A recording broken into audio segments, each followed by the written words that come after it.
Imagine a country so often dismissed that its very name was whispered only in connection with hunger coups and endless instability. Burkina Faso, a landlocked nation in the heart of West Africa that many maps reduce to just a fragile dot.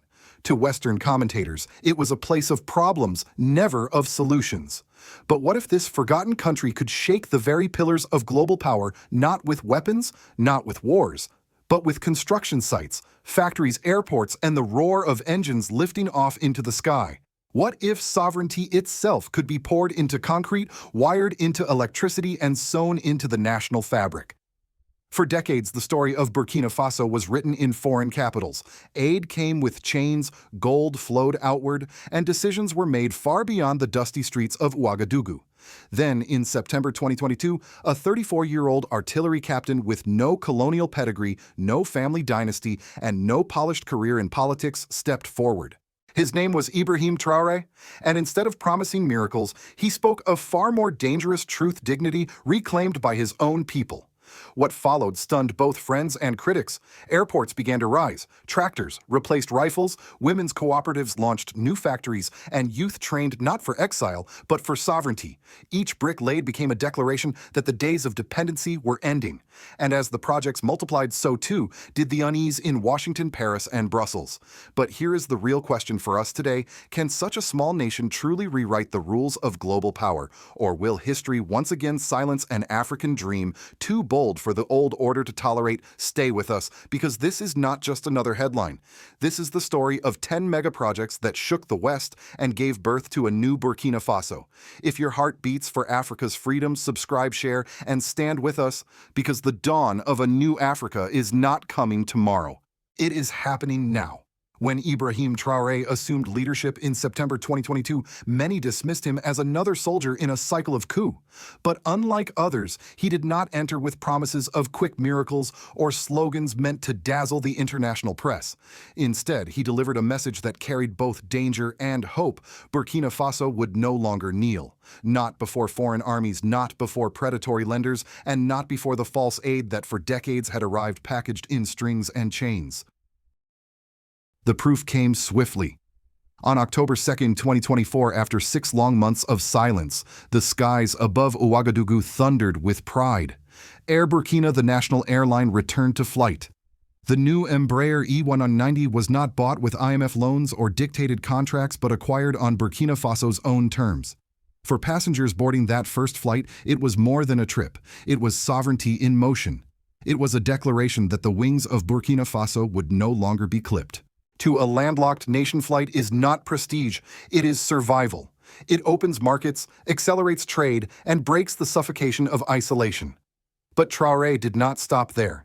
In Bobo Dioulasso, bulldozers cut through red earth for an 80 billion CFA modernization of the airport. New terminals, wider runways, and modern facilities rose where once stood dust and neglect.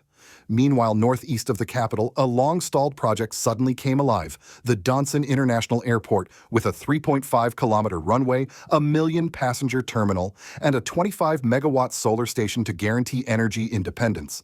For a country where one blackout could paralyze entire regions, this was revolutionary.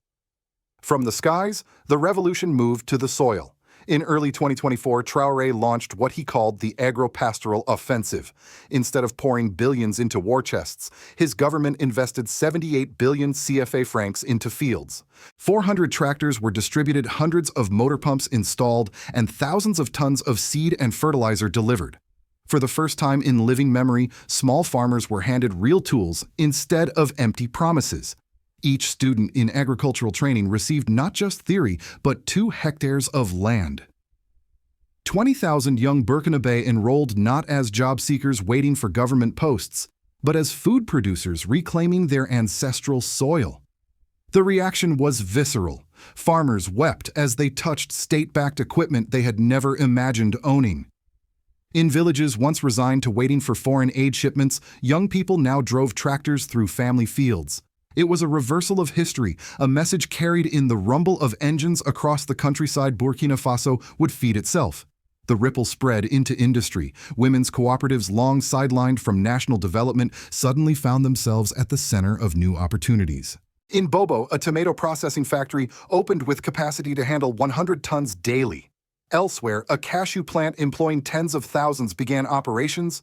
Neither project was financed by foreign loans. Instead, local investors, village elders pooling savings, and diaspora remittances formed the backbone. For every farmer paid fairly, and every worker hired, another link in the chain of dependency snapped. This was not rhetoric. This was not fantasy. It was the concrete reality of sovereignty turned into projects, tools, and paychecks. The symbolism was undeniable. A nation once dismissed as dependent was rising by its own strength. And with every airport runway laid, every hectare tilled, every factory machine switched on, Ibrahim Traoré's declaration of dignity became less of a speech and more of a lived experience. These were only the first steps. Yet even in these beginnings, the world could no longer ignore the transformation. A country long defined by weakness was now rewriting its destiny, not in words, but in steel, sweat, and soil. The first wave of projects was enough to silence early skeptics, but what came next turned murmurs of doubt into a storm of global reaction. The momentum of Burkina Faso's transformation reached its peak in 2024 and 2025, and the world began to realize this was not a passing experiment. It was a blueprint. Finance, once an exclusive fortress of elites, was cracked open for ordinary citizens. A new state-backed bank launched with 15 billion CFA in capital. For the first time, small farmers could borrow for seeds, women could fund tailoring workshops, and students could save for their studies. In dusty villages where moneylenders once exploited the poor, new passbooks with official seals carried something far more powerful than credit: dignity. Banking was no longer designed for skyscrapers in Paris, but for huts and homes across Burkina Faso. In health, the changes cut even deeper. In Bobo Dioulasso, the country's first geriatric hospital rose, offering free checkups and medicine to 95,000 retirees. It was a powerful recognition that dignity does not end with retirement. In Pala, a 500-bed hospital built with Chinese partnership began surgeries once unthinkable inside Burkina Faso's borders. For a nation that had lived with some of the world's lowest life expectancies, these were not small advances. They were lifelines. Then came the most controversial step of all. In late 2024, Traoré's government nationalized two of the largest gold mines, Bangu and Wagnan, at a cost of about $80 million. For decades, profits had flowed abroad while locals were left with poverty and scars in the earth. Suddenly, that wealth was redirected into schools, hospitals, and roads. To the west, it was reckless. To ordinary Burkinabè, it was justice. Proof arrived quickly. A fourth gold refinery, with the capacity to process 150 tons annually, opened its doors in partnership with Marina Gold. For the first time, Burkinabè hands refined their own ore into gleaming bars of gold within national borders. The sight of molten metal poured into molds was not just economics. It was a declaration that Burkina Faso would no longer export value while importing poverty. Industrial sovereignty deepened with the inauguration of the Siemens SC cement plant in Longo on March 21, 2025. Built at a cost of $43 million and spanning 12.5 hectares, the facility produced 2,000 tons of cement daily. In a land where homes were once built from mud and tin, local cement meant that futures could be built without foreign permission. Textiles carried their own political weight.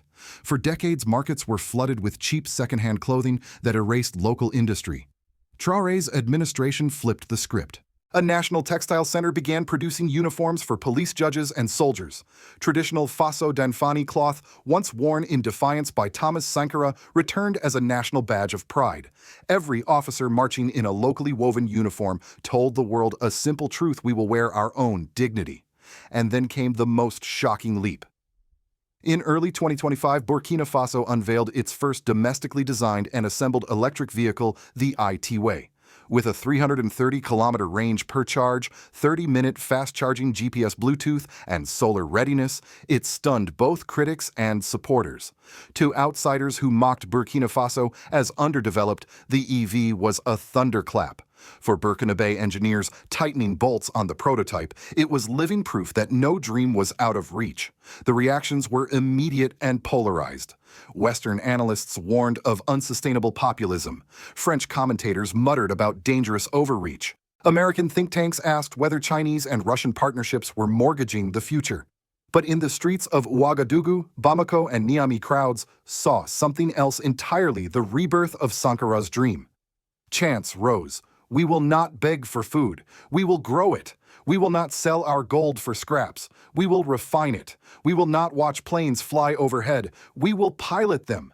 This was the emotional high point the moment Burkina Faso's experiment became a movement. But as history has often shown, beacons are also targets. With every refinery inaugurated, every hospital opened, and every EV prototype unveiled, one question loomed larger. How long would the powers threatened by this defiance allow it to continue? For ordinary citizens, the transformation was not measured in government decrees or international headlines. It was measured in the rhythm of daily life. In villages once resigned to waiting for sacks of foreign aid, families now watched their children drive tractors through fields that had been barren for decades. The sound of engines plowing ancestral soil became a new kind of anthem, a declaration that Burkina Faso could feed itself. Women, long left on the margins of national development, discovered new opportunities through cooperatives. In cashew and tomato factories, they earned steady wages, controlled their own income, and gained recognition for work that had once been invisible. For them, sovereignty was not an abstract slogan. It was the feel of money in their hands and the knowledge that their labor was finally valued. Elders, too, felt the change. At the new geriatric hospital in Bobo-Dioulasso, retirees received free checkups and medication. For 95,000 men and women who had lived their final years expecting neglect, the hospital was a powerful reminder that dignity does not end at retirement. In Pala, the 500-bed hospital built with Chinese cooperation began performing surgeries once thought impossible on Burkinabè soil. For communities that had long sent their sick abroad, this was not just progress, it was redemption. The political impact was just as profound. The state, once seen as distant and ineffective, began to rebuild trust with its people. When tractors, seeds, and land were delivered not to elites, but to ordinary farmers, faith in government deepened. When banks opened doors to the poor women and students, the idea of national institutions as tools of the people became credible again. Sovereignty was no longer a word in speeches, it was a daily practice that touched the most forgotten corners of society. In the cities, visible symbols of change amplified this sentiment. The restoration of the August 4th Stadium, once crumbling and neglected, brought 35,000 Burkinabè together in a roar of unity.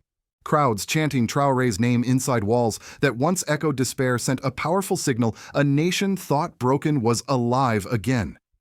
In Bobo-Dioulasso, families moved into new social housing blocks, their children running across paved courtyards. For many, it was the first time they had lived in homes not made from mud and tin, but built with locally produced cement. These civil achievements carried political consequences far beyond Burkina Faso's borders. Alongside Mali and Niger, Burkina Faso announced the creation of the Alliance of Sahel States as a military and economic bloc that rejected French military presence, IMF dictates, and the patterns of dependency that had defined the region for decades. To outside observers, it looked reckless. To the people of the Sahel, it felt like liberation.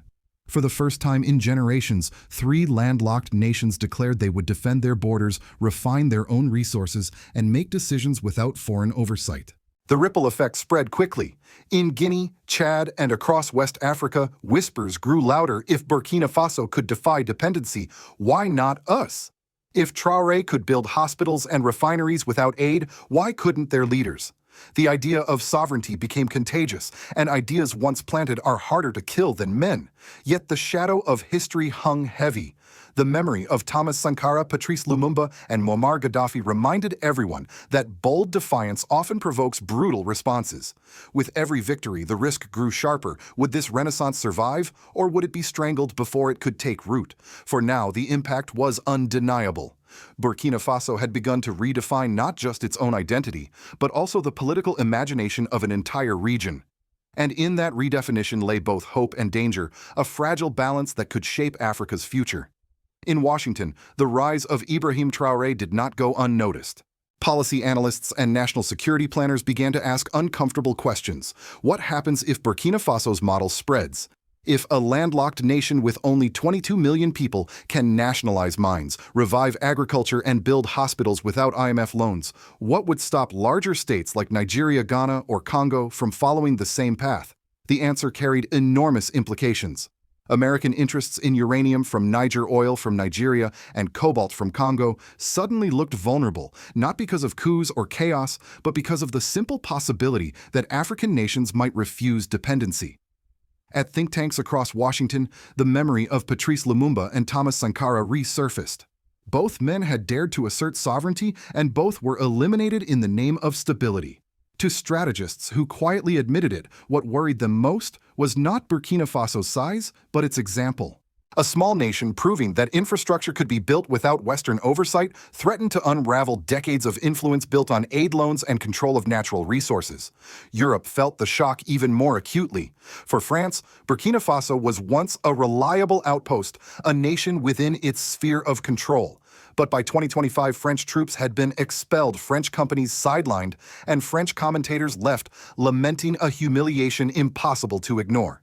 In Parisian media, experts muttered about the loss of Ouagadougou, Bamako, and Niamey capitals that had once looked to France but were now aligning with Moscow and Beijing. For the European Union, the danger went beyond pride. If the Sahel reoriented away from Europe, migration routes, security partnerships, and trade flows could all shift further, destabilizing a continent already grappling with crises of energy and identity. Russia and China, meanwhile, seized opportunity. Moscow framed Traoré's defiance as part of a broader anti-colonial struggle, offering nuclear expertise arms and political cover at international forums. Beijing deepened ties with infrastructure projects like the 500-bed hospital in Pala and new industrial partnerships.